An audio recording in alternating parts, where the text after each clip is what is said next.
हर रात की तरह आज मैं देर रात घर पहुंचा। हमेशा से कोई भी गलत आदत ना होने के कारण कॉलोनी में कोई भी मुझे देर रात तक आने पर गलत नज़रों से नहीं देखता। मैं हमेशा इस बात को लेकर गर्व करता हूं कि लोग अपने बच्चों को मेरी उपलब्धियों का उदाहरण देकर अच्छा पढ़ने लिखने की सलाह देते हैं। खैर, यही सब सोचते हुए मैंने अपने चाबी से घर का दरवाज़ा खोला।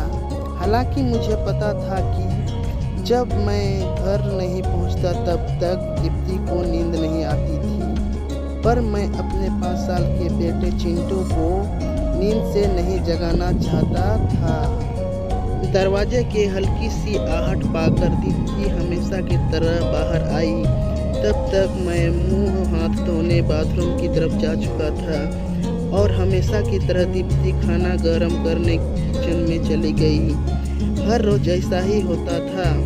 सुबह घर से निकलने के बाद हमारी मुलाकात रात को खाने पर ही होती थी।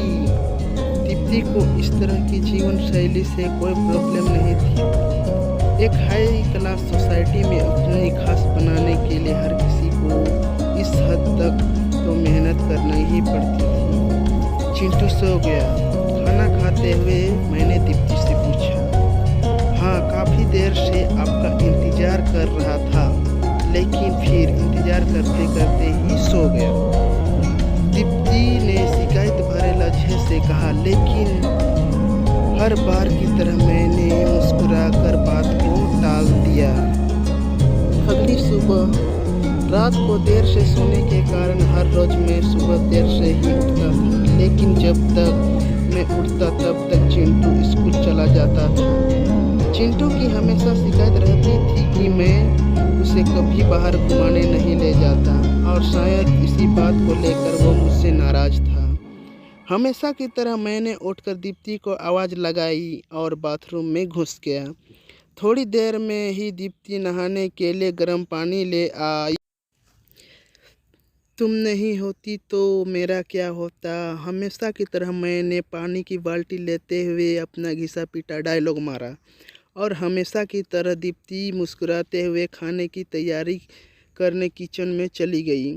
खैर, मैं ऑफिस के लिए तैयार होकर जब डाइनिंग टेबल पर आया तो चिंटू मुंह फुलाए बैठा था।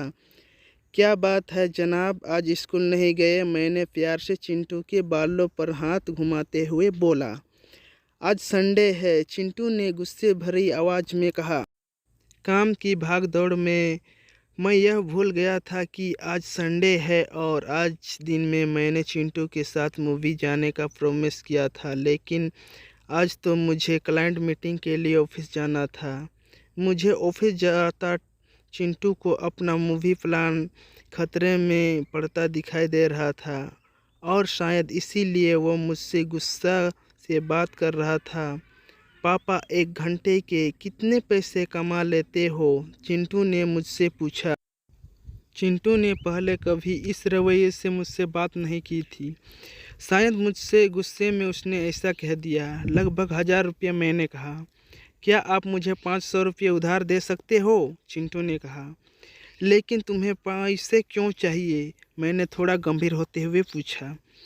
मुझे चाहिए, चिंटू ने बनावटी मुंह से बनाते हुए कहा। खैर, मैंने चिंटू को 500 रुपये दे दिए। चिंटू उठा और आनंद से अपनी गुल्लक ले आया। चिंटू ने अपनी गुल्लक से 500 रुपये निकाल कर 1000 रुपये मेरे हाथ में रखते हुए कहा, क्या आप कल मुझे आपका 1 घंटा दे सकते हैं? मुझे आपके साथ खाना खाना है। बहुत बिगाड़ रखा है तुम्हारी मम्मी ने।